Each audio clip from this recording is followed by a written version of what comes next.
the lead up stuff that's on there. Yes. I did it the other day, and I told you that I would probably have a different take on some of this. I don't have my phone. I'm gonna get somebody else. So, as we look at the program objectives, there are so many things that you've already talked about and you've heard about from before you even took the course. You were talking about what we call the objectives. Sometimes we call them the drivers. We'll talk about them later. It has to do with self-confidence. Building self-confidence has to do with building our communication skills, has to do with human relations skills, has to do with being leaders. In fact, this course has been called a leadership course for over 100 years now. And still, in today's world, we start to look all the way down here at stress, reducing stress and improving our attitude. We see more and more people under stress now. Why? Why are we so many people under stress in today's world? Because they're just so busy. So many things, so many people pulling us in different directions. All right, so we find ourselves having to do more with less. And so we're stressed at a lot of times. We're up evenings sometimes just thinking about it. So we also find out that we can get a lot more done if we find ourselves engaged with the other people that are in our office. As we build a team, the more engagement we have as a leader, the more engagement we have with our team, the more we can get done. We find that the skills and knowledge and the attitudes turn out to be more positive as long as we are engaged in working together as a team. I'll give them a few of these data, I'll give them some of this data along with the statistic that comes from that. But the most important thing that people find out, that we find out, is that what drives engagement is the satisfaction with their current supervisor, the person that they actually work for. Next thing is they gotta believe in senior leadership, and then they gotta have pride in the organization.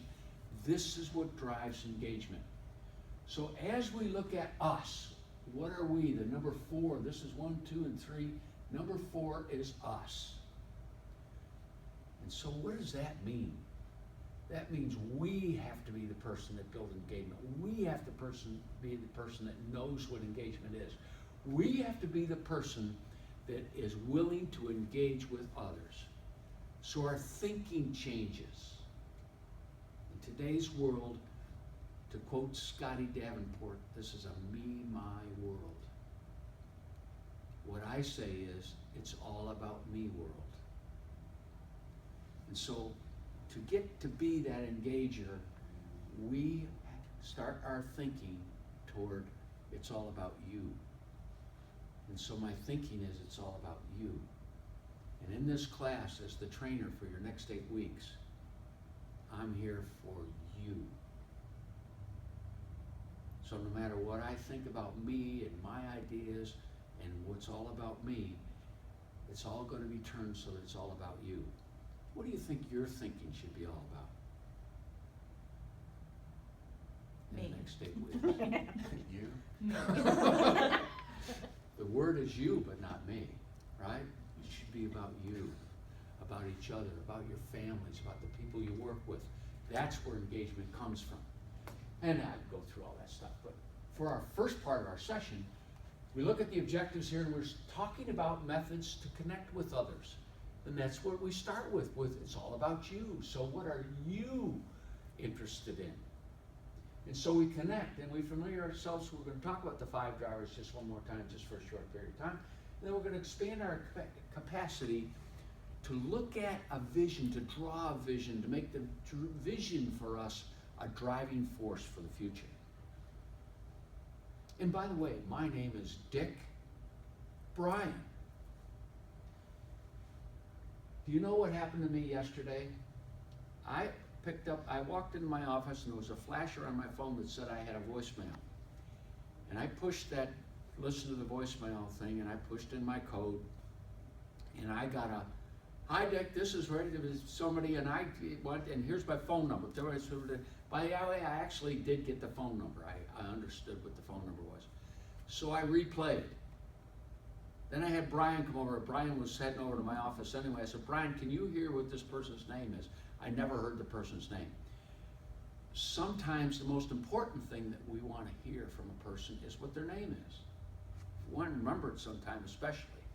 A voicemail, it's imperative. In person, I might have to keep asking, what is your name? So how we say it is, my name is, pause, Dick, part Brian. And your name is? Tammy, Kaylin. Okay. And your name is? Josh Simpson. Your name is? Anna Stamp. And your name is? Wes Aubrey. All right. So, wasn't that a lot easier to listen that way? So, I have them all stand up and do it. All right. In the cycle of development, as we use, and Tammy just said just a minute ago, as we use the cycle of development, we develop and look at the attitude necessary in order for us to change, to add something to our lives, to be more engaging, for example, to be more you-oriented rather than me-oriented. It's the kind of changes that happen. And a lot of times we say, I know it, I need to be more, for example, in this case, I need to be more you-oriented. There's too many times I'm all about me. In fact, I want to be more you-oriented. It's important in my business life that I'm more about you than I am about me. And I know I can do it. I've got great examples in my life of things that have happened just because I thought about somebody else. I can even say that about my wife. It'll be 51 years in 2 months. So those kind of things don't happen unless you're kind of you-oriented. And yet still nothing happens because we know all this. It's right here that we say, when are we actually going to do something about it? When are we going to take that step? When will I do it? And then there's a goal that says, show me how. So a lot of times we could say, well, yeah, it's good to talk about being you-oriented, and it's all about you, and I'm not all about me anymore. Well, what do I actually, show me how? Well, in this course, we're going to work on some fundamentals, some concepts, and especially some principles. In fact, in the book, How to Win Friends Influence People, we're going to work with 30 principles that are specifically going to work on how do we get from thinking about me to thinking about you. Unfortunately, we could know everything about it. We could read every book about it. We could read the Dale Carnegie book, How to Win Friends and Influence People. We can read the new Dale Carnegie book, which is called How to Win Friends and Influence People in the Digital Age.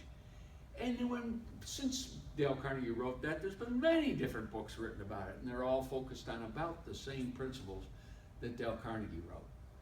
And still, it hasn't helped us one bit with those people until we start to put it in practice. So in this class, we're going to do some practicing right here in the classroom, and we're going to coach. And you're going to coach each other on using these principles and making them work. And then you're going to go out and you're going to practice with these out in the field. And then you're going to come back from home. You're going to come back from work, and you're going to tell us what happened. And we're going to help with coaching it and making it even more important to your lives and more in even better ways for you to approach people and to build that it's all about you relationship. And with more coaching, more feedback, follow-up, recognition, measurement, all those kind of things, we start to develop a skill we get good at. And you get so good at it, you say, what's next? You might even say, you know what, I need to control worry a little bit better. And we go through the same cycle right here within the Dale Carnegie course. So the cycle of self-development, we will carry through our all 8 sessions for why and how we can develop and we can become the person that we want to become at the end of the 8 weeks. When I link, now you also know that I do the stack, I do the 13 original columns at this point because I believe that's the real way to teach linking the 13 columns. I'm not going to do that to you right now. We all do know that what we remember is pictures. If I told you a bunch of words right now, and I'll use the example I just heard the other day about a pink elephant, you're not going to think of the words pink, P-I-N-K, elephant. What are you going to think about? You see the picture. Okay. Now, in that picture, do you picture a big Yes. pink elephant or a little bitty pink elephant? Big one. A Every big once in a one. while, I think of a little bitty elephant because elephants are big. So I try to think of something that's extraordinary, something I'm absolutely going to remember. But I do. And when I exaggerate it a lot. If it was a big elephant, it's bigger than an elephant normally would be. But if it's a little tiny elephant, it's smaller than even those little baby elephants that you see. Just to exaggerate it, it makes me think more. And by the way, I happen to like hot pink. Not just pink, but hot pink. There's hot pink. So my elephant is not just pink, but it's hot pink. And then when I do wanna keep more than one item together and in some sort of order, I make sure that there's glue, something that links them together. I call it glue. And so that we will glue things together. For example, try this. Picture on your shoulder, your name tag. It looks just like this, except it's 12 feet long and it's heavy. And you take that name tag and you crash through the front door of a house. In fact, it splinters the front door. Standing on top of this house, firmly standing on top of this house is a family, and they got a mother, a father, a little boy, and a little girl. They have delightful little smiles on their faces, except for the little girl. Hers is more like a grimace. Because on top of her head is the biggest, heaviest, ugliest work glove you ever saw. It's got grease and oil that's running down her face. And sitting on top of that work glove to make it really heavy is a huge airplane. It's a 747, an airplane. And instead of the vertical stabilizer, there's a golf pin, boom. And instead of the flag on that golf pin, there's this flashing light, a big, big light bulb flashing. What's the first thing on my shoulder? Nameplate. Okay, crashing through. The door. Front of the house. What's standing on top of the house? Family. What's the little girl got on her head? Work glove. What's on top of the work glove? Airplane. Airplane. What's I don't instead know of what the it's stabilizer? I don't know what a vertical stabilizer is. That's why I draw it. Yeah. The tail of an airplane. The golf. Vertical stabilizer. Instead of the vertical stabilizer on the airplane is a Golf pin. golf pin, and instead of the flag is a. Flashing light bulb. Okay, so as I meet somebody, I walk up and I do this in the class. I walk up to a person in the front row and I say, "Hi, my name is Dick." Hi, Amanda. She's got gorgeous eyes, doesn't I she? know she does. Oh my God. So she says, "Hi, Hi, Amanda. I'm Anna." I say, "Hi, Anna. How are you? Good. Where do you live? I don't need your address, but what part of town?" In the Highlands. Oh, one of my favorite parts of town. What do you I grew like best about it? What do you like? It's the only place I've known. I grew up here. Really? So what do you like best about it? It's accessible everywhere. I went to St. Rayfield, so everybody's around. Nobody moves. Oh, yeah. I know everyone. Okay, good. So, yeah, we could talk about that a while. She loves it, and we'd start talking about restaurants and everything. She likes it. But it's a subject, it hasn't turned her on yet, but it's a subject. So I just think that's a good subject. We could talk for a little while, but let's further. Got family in the area? I do. Okay, since you grew up in the area, I assume that some of your family around? My parents live across the street. Oh. Yeah, it's amazing. What's that like? Do you get together a lot? Well, we do because they help me with my children every day. Oh, Yeah. wow. Yeah. So what's it like having family around? I haven't had that for years. It's amazing. I wouldn't have it any other way. Okay. So, wouldn't have it any other way. She's short sentences, still, it's okay, but that may not be where she wants to stop. And I know that you're at Sullivan University. What do you actually do at Sullivan? I teach English and FYE, and I've been here for years. Okay. Which do you like best, FYE or English? Oh, you have to ask me on a Monday. It's English. Yeah, Tuesday it's whatever. FYE. It's It whatever. depends. Do you like teaching that much? I do. I All right. really do. What do you like best about teaching? I mean, I like when people are paying attention to me, and so It's all about me. they have no choice but to sit there and watch me. That's It's amazing. I'm on stage, yes.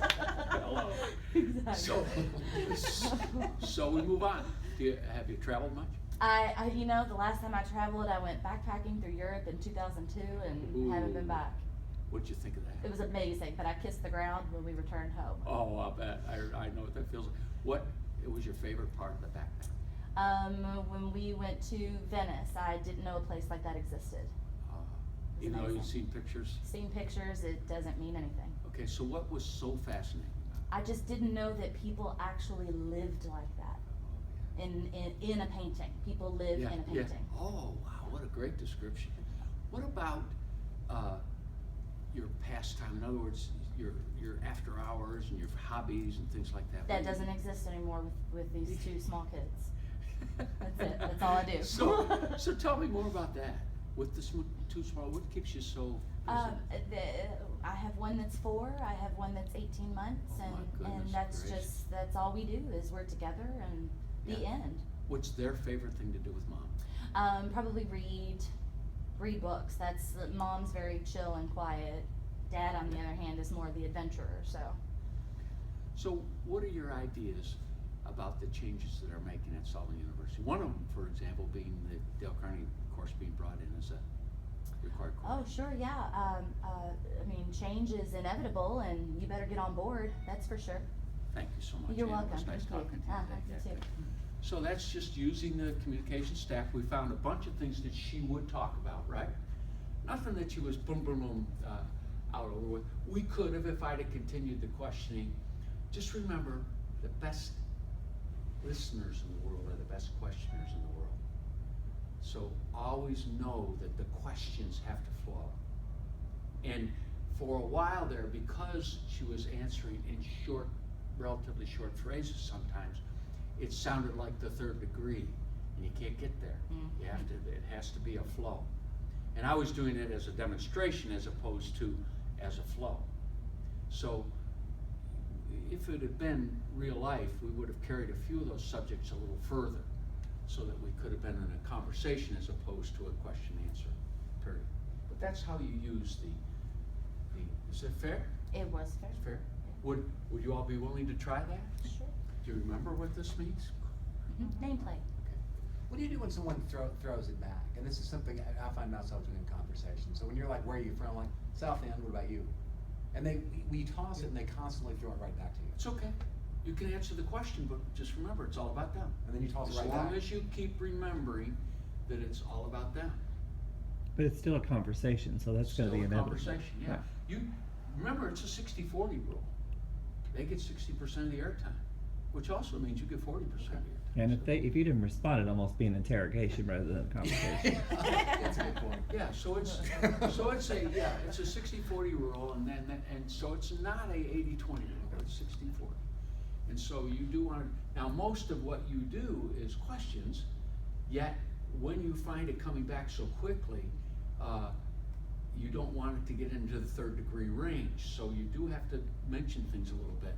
And you do have to be, you have to catch a interest point of theirs that you can say something about. When you find a common interest, when you find common ground, that's where you can develop it a little bit without being so questioning. Okay? Well, good question, yeah. So, it should work like this. Here's the links. You've got them in your book. And in the process of being a good listener, how did I define a good listener just a minute ago? The best listeners in the world are the best questioners in the world.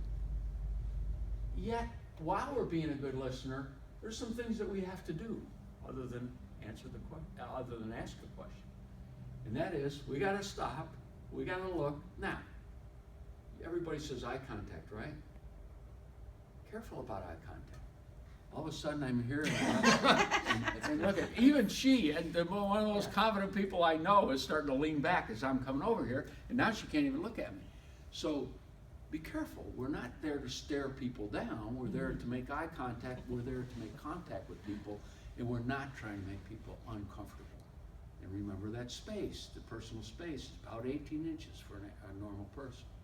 By the way, it's 7 feet for a psychopathic killer. So if you get within 7 feet of somebody and they start moving back, get out of the room. You grabbed me right. And I do use that in class. So it's because you get a laugh, right? But people also start to look for 7 feet. So we stop, look, and listen. And I still say questions are the key. So if I'm really paying attention to the answers that Anna gave me, my next question should flow. It should be so obvious a question that she doesn't even know I asked the question. It was just part of the conversation, which only means I was listening. I didn't have a list of questions that I was going to boom, boom, boom, boom, boom, no matter what her answer was. My questions flowed because of what her answer was. So that's stop, look, and pay really close attention to the person and to the answer so that your next question does flow. And so then I say, well, how do I do? What do I say?